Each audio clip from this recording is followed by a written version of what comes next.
नमस्कार विद्यार्थी मित्रांनो, आज आपण इयत्ता 8वी मराठी बालभारती यामधील पाठ क्रमांक 20 शब्दकोश या पाठाचा स्वाध्याय बघणार आहोत। बघूया पहिला प्रश्न। प्रश्न क्रमांक 1, नम्रता, अंबर, आलोक, वरद, वनिता, समीर, शर्वरी, शेखर, समीरा, मानसी, माधवी हे शब्द अकार विल्हे प्रमाणे लावा। बघा, याप्रमाणे आपण ते अकार विल्हेनुसार लावू शकतो। या प्रकारे त्याचं उत्तर लिहिणार। सर्व शब्द पुढील प्रमाणे अकार विल्हे होतील। या प्रकारे बघा, पहिला शब्द आहे अंबर, दुसरा आलोक, तिसरा नम्रता, चौथा माधवी, पाचवा मानसी, सहावा वनिता, सातवा वरद, आठवा शर्वरी, नववा शेखर, 10वा समीर आणि 11वा शब्द आहे समीरा। अशा प्रकारे हे शब्द आपण अकार विल्हेनुसार लावलेले आहेत।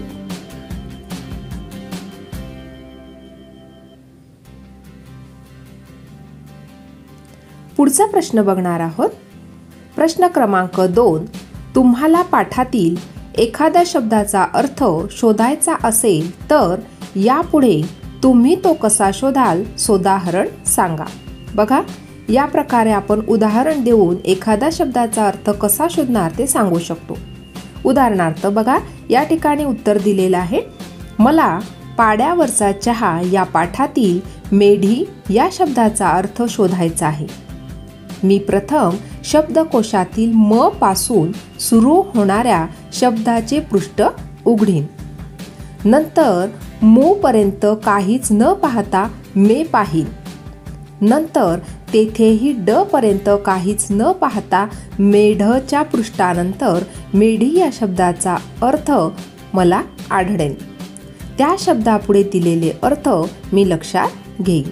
अशा प्रकारे आपण हा जो अर्थ आहे दिलेल्या शब्दाचा तो आपण कसा शोधायचा ते पाहिले। व्यवस्थित तुम्ही याचं उत्तर लिहून घ्यायचं आहे।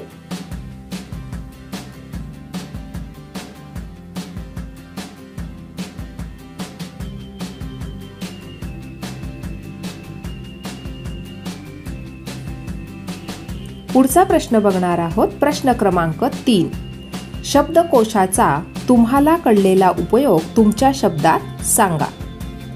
बघा, या प्रकारे आपण सांगू शकतो, शब्दांचा अचूक अर्थ कळणे आणि शब्दांची व्युत्पत्ती लक्षात येणे, शब्दांचे लिंग कळणे हा शब्दकोशाचा उपयोग आहे। शिवाय त्या शब्दांचे समानार्थी शब्दही त्यात असतात। त्या शब्दांपासून निर्माण झालेले वाक्प्रचार व म्हणी हेही त्यात पाहायला मिळतात। पुढचं बघणार आहोत। प्रश्न क्रमांक 4, शब्दकोशासंबंधी खालील मुद्द्यांना धरून परिच्छेद तयार करा। पहिला पॉइंट आहे शब्दकोशाचा उपयोग आणि दुसरा पॉइंट आहे शब्दकोश पाहण्याची उद्दिष्टे। पहिल्या पॉइंटवर आपण माहिती लिहिणार आहोत। शब्दकोशाचा उपयोग, शब्दांचा अचूक अर्थ कळणे आणि शब्दाची व्युत्पत्ती लक्षात येणे, शब्दांचे लिंग कळणे हा शब्दकोशाचा उपयोग आहे। शिवाय त्या शब्दांचे समानार्थी शब्दही त्यात असतात। त्या शब्दांपासून निर्माण झालेले वाक्प्रचार व म्हणी हेही त्यात पाहायला मिळतात। आता आपण शब्दकोश पाहण्याची उद्दिष्टे बघणार आहोत। या प्रकारे प्रत्येक शब्दाला विशिष्ट अर्थ असतो हे कळणे, शब्दाचा योग्य अर्थ माहिती करून घेण्याची सवय लागणे, शब्दांच्या अर्थाच्या छटा समजणे, शब्दकोश ही संकल्पना समजणे, शब्दकोशाची गरज व महत्त्व लक्षात येणे, शब्दकोश हाताळता येणे ही शब्दकोशाची उद्दिष्टे आहेत। अशा प्रकारे या ठिकाणी शब्दकोशाचा उपयोग व शब्दकोश पाहण्याची उद्दिष्टे या दोन्ही मुद्द्यांना आधारित आपण परिच्छेद या प्रकारे लिहिलेला आहे।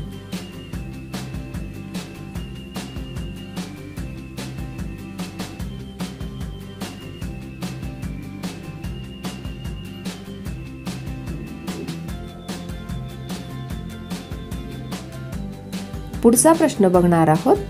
भाषा सौंदर्य, खाली काही कवी व कवयित्री यांच्या प्रसिद्ध कवितांच्या ओळी दिल्या आहेत। या ओळी कोणाच्या आहेत त्याचा शोध घ्या व दिलेल्या चौकटीत त्यांची नावे लिहा। पहिली ओळ आहे, रंग रंगुल्या सान सानुल्या गवत फुला रे गवत फुला।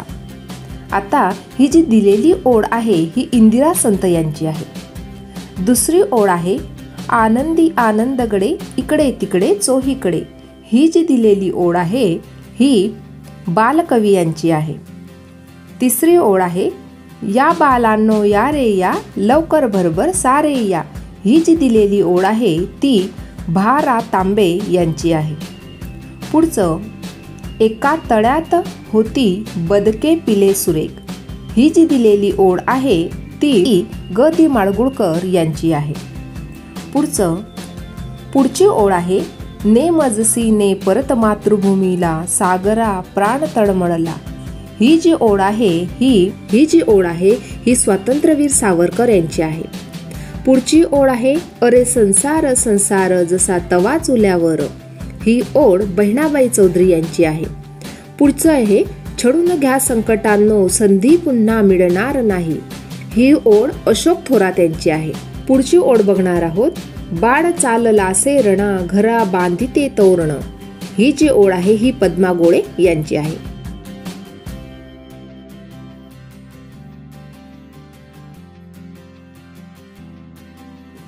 पुढचं बघणार आहोत, आता या ठिकाणी सुद्धा काही ओळी दिलेल्या आहेत आणि त्यांच्या कवी किंवा कवयित्री आपल्याला शोधायचे आहे। बघा, देणाऱ्याने देत जावे घेणाऱ्याने घेत जावे। ही ओळ विदा करंदीकर यांची आहे। पुढचं, या नभाने या भूमीला दान द्यावे। ही जी ओळ आहे नादो मानोर यांची आहे। पुढचं आहे, खरा तो एकची धर्म जगाला प्रेम अर्पावे। ही ओळ साने गुरुजी यांची आहे। आणि आई एक नाव असतं घरातल्या घरात गजबजलेलं गाव असतं। ही ओळ फ मो शिंदे यांची आहे।